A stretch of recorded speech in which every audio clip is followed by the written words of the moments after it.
Youth is eternal when you look at the world each day as if it's your first. Walt Disney. Before we begin, here's a small ritual. Write in the comments one word that accurately describes your current state. Sign it, and let's get started. You can feel it. Not in your bones, not in your back. Deeper. It's a quiet weight, like something inside you got tired long ago and never fully woke up again. You wake up already exhausted. You try to eat healthy, move your body, read the right books, listen to the right voices. But still, something in you whispers, this isn't working. You look at yourself and wonder, why do I feel so old? Not the kind of old that's about years, the kind of old that's about distance, from life, from yourself. And you've probably seen them. People in their 80s who walk like they're 30. People with laughter behind their eyes, not despair. People who seem like they're not aging at all. You might think it's luck, genes, money, climate. And that's exactly what you've been told, over and over, that aging is biology, that health is about food and exercise. But it's not the whole truth. By the end of this video, you'll understand something most people never even think about. You'll understand why some people live for over 100, some even 200, and others seem to die while they're still breathing. Because the ones who don't age, they know one secret. And it's not what you think. Let's start here. There are places in the world where people don't just live long. They stay alive while living. Sardinia in Italy, Okinawa in Japan, Ikaria in Greece, Nicoya in Costa Rica, Hunza in the mountains of Pakistan. In these places, people routinely live past 100. Some reach 120. There are even reports of people hitting 200 or more. But the real question isn't how long they live. It's how they live, how they stay light, connected, present. These are not wealthy societies. Most of them eat simple food. Many of them don't have gyms or wellness influencers. Some don't even have modern medicine. But what they do have is different. It's not one magic ritual. It's not some pill or potion. It's something underneath. Something that lives in the way they move, breathe, relate to each other and themselves. And no, it's not just culture. It's not just family. Those are parts of it, but they're not the core. You're probably waiting for the secret. Not yet. Because before you hear it, you need to understand why it matters.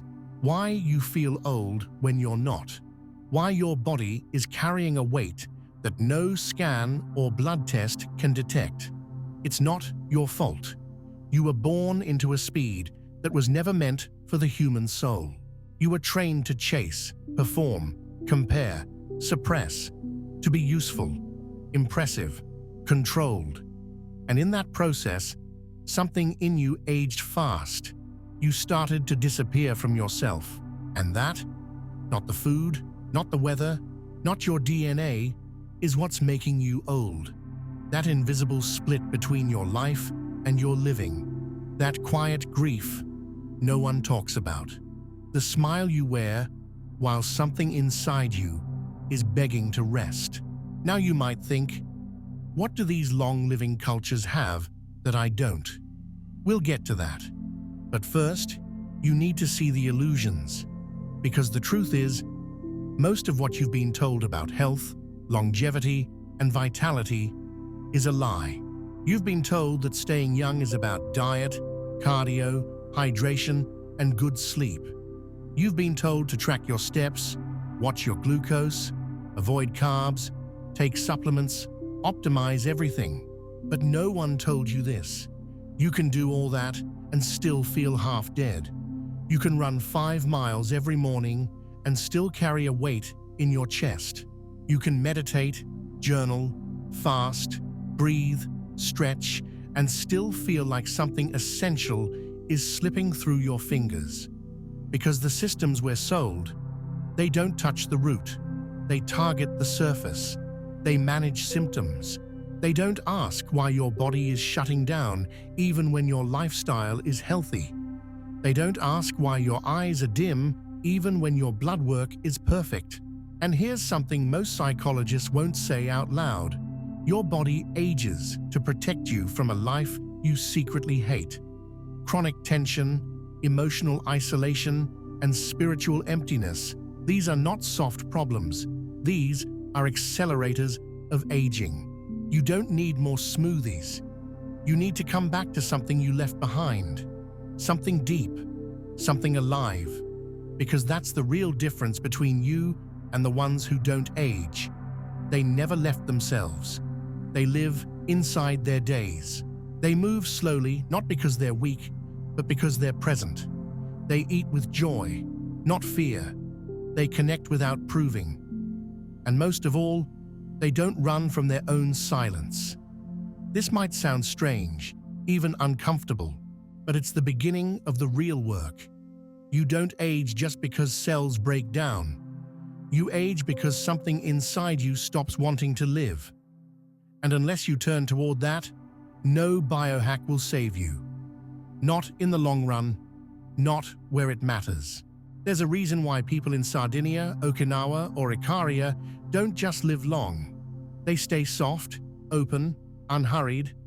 They move through life with a kind of grounded ease that's almost extinct in the modern world. And it's not because they have less to do, it's because they don't worship urgency. In these cultures, time is not a threat. They don't live against the clock. They don't measure their worth by productivity or efficiency. Their days are shaped by connection, rhythm, and a deep relationship with the ordinary. They wake up and stretch without guilt. They eat slowly, talk with their neighbors, walk instead of rush. They still work, but they don't grind. And most importantly, they never abandon the sacredness of the present moment. You might think this is cultural or situational or simply impractical in your world, but that's the lie. The idea that you can't live like this unless you move to a remote village. The truth is, aging doesn't begin in your body. It begins the moment you disconnect from presence. It begins the moment your life becomes something to survive, not something to feel. Most of us are not dying from disease. We're dying from disconnection, from ourselves, from each other, from the simplicity we were built for. What these long-living cultures show us is not a diet or a trick, but a different relationship with being alive. And until you understand that, nothing else you try will feel like enough. Because what you're really craving isn't health, it's wholeness. Most people don't realize how quickly the body responds to inner conflict. The constant pressure to be more, do more, fix more. It doesn't just exhaust your mind. It floods your nervous system, locks your muscles, slows your digestion, and weakens your immune response. Over time, your body starts to believe that life itself is dangerous. And when that belief sets in, aging accelerates. Not because your biology is broken, but because your entire system is trying to protect you from a life that feels unsustainable. That's why you see people in their 40s who move like they're 70. Not from illness, but from carrying an invisible weight they never learned to put down. They live in fight or flight. Even when nothing is attacking them, they live with smiles that feel thin, eyes that have seen too much pretending, and hearts that don't know where to rest. In contrast, those who age slowly carry a different energy. They're not in a rush. They don't push through everything. They don't armor themselves with performance. Instead, they live with inner spaciousness. They feel their emotions without drowning in them. They rest without guilt. They speak without needing to dominate. And this isn't weakness, it's wisdom, the kind that comes when you stop needing to be someone else. Every long-living person shares this invisible quality.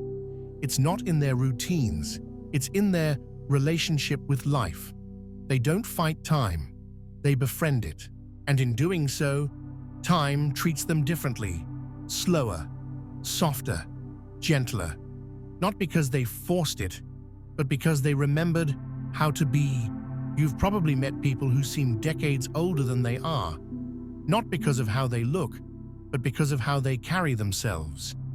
You can feel the resignation in their voice, the heaviness in their posture, the absence in their eyes. They've checked out without knowing it. They wake up, perform, endure, scroll, repeat. There's no space for aliveness, no ritual, no joy, just management. And what makes this even more tragic is that many of them are doing everything right. They take their supplements, hit the gym, track their sleep. But inside, they're running on empty, because health, without meaning, still collapses. Vitality needs something deeper than control. It needs connection to yourself, to your breath, to the quiet knowing that you're not here just to function. This is where the true separation happens, not between the healthy and the sick, but between the connected and the disconnected. The people in Ikaria or Okinawa don't live long because they're trying to. They live long because they're fully here. Their lives are not performance, they're presence. And that presence nourishes them in ways no pill ever could. It regulates their stress, balances their hormones, strengthens their immunity, not through force, but through alignment. And that's the piece modern life strips away. We're trained to treat ourselves like machines, to optimize, maximize, monetize. But the human soul doesn't respond to pressure. It opens in safety, in slowness, in truth. And until we rebuild that relationship, aging will feel like escape, not evolution. You don't need to move to a village in the mountains to begin. You don't need to quit your job, abandon your responsibilities, or pretend life is easy. What you need is to notice where you've abandoned yourself, where you've silenced your own truth to survive a life that doesn't feed you. Aging is not the enemy. Disconnection is. Because the real burnout isn't physical, it's soul deep. It's what happens when your days have no real center, when you wake up not knowing why, when every moment is filled, but nothing feels full. That is the kind of aging that steals decades from people. And the irony is, most of them don't even realize it. They think they're just tired or getting older. But really, they've just been away from themselves for too long. The long-living don't have perfect lives. They feel pain. They lose people. They face hardship. But they never stop living through it. They still sing, still cook, still walk to their neighbor's house just to sit in silence together. They let life move through them. They don't brace against every emotion, and they don't measure their worth by output. That's the shift. And it's available to you now, not after the next promotion, not after you get it all together, but in this breath, this moment, the choice to soften, to slow down, to feel again. Because in the end, longevity isn't about how many years you live. It's about how many moments you actually inhabit. And that's what we've forgotten. There is one truth that connects every person who has lived long and lived well. It's not their genetics, it's not their diet, it's not even their community. It's the absence of inner war. Most people are fighting themselves every day, hiding parts, forcing roles, pretending to be okay. And that constant inner tension drains life force. It wears down the body in ways science is only beginning to understand. Long-living cultures don't just support physical habits, they support inner coherence. There's a kind of honesty in their way of being. They're not obsessed with being positive. They're not trying to fix every flaw. They don't label every difficult emotion as a problem. Instead, they make space for it all. Joy, grief, boredom, anger, all of it gets to belong. And that belonging creates a nervous system that isn't always on guard, a body that isn't always bracing, a mind that doesn't spiral through 1,000 what-ifs every night. And maybe that's the real medicine. Not perfection, not achievement, but permission. Permission to be fully human without constantly negotiating your worth. That's what makes you light again. That's what keeps the heart young and the body open. When you stop fighting yourself, something changes. Your breath softens, your digestion improves, your sleep deepens. Not because of some magic formula, but because your system finally gets the message. It's safe now. Safe to be here. Safe to stay. This is what no one tells you. That most of aging is just the body responding to years of fear, pressure, and self-rejection. But the good news is, it's not permanent. The body can shift, the mind can soften, the soul can return, not through force, but through presence. And the first step isn't complicated. It's choosing to stop abandoning yourself in the name of being better. There's a reason ancient traditions never separated the body from the soul. They understood what modern science is just beginning to confirm. Your emotional world shapes your biology. Chronic stress isn't just uncomfortable, it's corrosive. Loneliness isn't just sad, it's inflammatory. And the constant suppression of your truth isn't neutral. It creates tension that your nervous system absorbs, your organs hold, and your cells remember. The people who live the longest don't live without problems. They live without pretending. They cry when it hurts. They rest when they're tired. They laugh from the gut, not from politeness. They don't manage life. They participate in it. And that full-bodied participation is what keeps their systems fluid, their minds clear, their hearts alive, because nothing in them is trying to be somewhere else. That is the quiet power of presence. It doesn't look dramatic. It doesn't get applause, but it rebuilds you from the inside out. When you stop outsourcing your worth to achievements or appearances, your body notices. It stops holding its breath. It starts to trust you again. That trust is what rebuilds vitality, not the supplements, not the regimens, but the relationship you have with yourself. Every person who has aged with grace, softness, and clarity has at some point made a choice to be loyal to their own rhythm, not the rhythm imposed by fear or culture. They've stopped fighting the mirror. They've stopped measuring their value in output. And in that surrender, they've gained something most people never touch: peace. The kind that slows time. The kind that lets you live a decade in one full moment. That's not poetry. That's neurobiology. And the most beautiful part, you don't need to earn it. You just need to remember what you already are. Something that was never meant to live in pieces. The real reason some people live to 100 and beyond isn't that they found a secret no one else can access.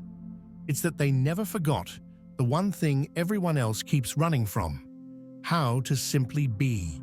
Their lives are built around rhythm, not rush. They wake up with the sun, not alarms. They cook real food with their hands, not heat up meals in stress. They speak to people face to face, not through endless notifications. They pause, they listen, they let things be imperfect. And in that slowness, their bodies stay young, because their systems never get pushed into overdrive. They live in tune with nature, not as an idea, but as a lived practice. Going to sleep when it gets dark, stepping outside every day, breathing with the earth, not just walking on it. These are not wellness habits. These are ways of existing that communicate safety to the body, meaning to the mind, and coherence to the soul. You don't need to replicate their exact lifestyle. You don't need their climate, their language, or their geography. What you need is to translate their essence into your life. What would it look like to stop hurrying your mornings, to let yourself eat without a screen, to spend 10 minutes with your own breath instead of scrolling through other people's lives? These aren't luxuries, they're necessities if you want to stay alive while living. Because the truth is, many people don't die from illness. They die from acceleration, from never stopping, from never feeling, from constantly overriding their own signals. The people who live the longest live the realest. They don't chase time, they walk with it. And that's the shift. If you want longevity, don't ask what to do, ask how to be. That's the real medicine. And it's been waiting for you all along. Longevity isn't an accident. It's a consequence of the way you treat your inner world. And if you've spent years disconnected, rushing, overriding yourself, it's not too late. The body is built for repair. The nervous system can rewire. The soul can return. But it won't happen by pushing harder. It starts with small, consistent shifts, ones that re-establish safety, rhythm, and real nourishment. The first tool is slow mornings. The way you begin your day sets the tone for everything else. Before you look at a screen, drink water slowly. Stretch your body gently. Step outside if you can. Even 5 minutes of natural light in your eyes tells your brain that you are safe, that life is not a threat. This regulates cortisol, resets your circadian rhythm, and reduces inflammation, all without a single pill. Second, eat with presence. Not perfection presence. Stop counting macros. Start chewing. Sit down. No screens, no rushing. When you eat in a state of calm, your body actually digests. Nutrients are absorbed. Blood sugar stabilizes. You feel fuller with less. This one habit alone can reverse years of metabolic strain. Third, walk every single day. Not for exercise, but for integration. Move your body slowly, with awareness. Let your arms swing. Let your breath lead. Walking like this is not a workout. It's a signal to your system that you're alive and connected. It regulates the vagus nerve, clears mental fog, and reboots your energy. Do it for 10 minutes and watch what happens over weeks. Fourth, create emotional hygiene. Just like brushing your teeth, your emotions need space to move. That means daily check-ins. Sit with yourself for 5 minutes. Ask, what am I actually feeling right now? No judgment. Just name it. Fear, grief, joy, resentment. All of it is data. All of it wants acknowledgement. When emotions don't get processed, they lodge in the body. Over time, they manifest as fatigue, tightness, even illness. But when you feel them consciously, you reduce the burden on your system. You free up energy for healing. Fifth, reclaim sleep as sacred. No phones an hour before bed. Dim lights, no bright screens. Let your body understand that night is for shutting down. Even if you can't fall asleep easily, create the container. Lie in the dark. Breathe. Hum softly to yourself. This activates the parasympathetic system and helps the brain transition out of survival mode. Sleep is when the body repairs everything. Without deep rest, longevity is impossible, no matter how healthy you eat or how many supplements you take. And finally, choose slowness every chance you get. Take the longer route home. Pause before answering a message. Do nothing for 5 minutes. Let the silence expand. This isn't laziness, it's medicine. Because every moment you slow down, you exit the culture of urgency, and you re-enter the rhythm of life itself. That rhythm is what keeps people young. That rhythm is what your body remembers when you stop pushing. You don't need to change everything, but you do need to return to your breath, your body, your truth. The cultures where people live the longest aren't built on hacks. They're built on coherence. What they've always known, and what you're remembering now, is that health isn't something you chase. It's something you allow when you stop abandoning yourself. So if this resonated, if you recognized yourself in these words, write in the comments, "I choose to be alive." Let's see how many of us are ready to stop running, ready to stop surviving, ready to start inhabiting our life. This is not the end. This is the return. And you're not alone. We're sure you've discovered plenty of value, so subscribe now and stay connected.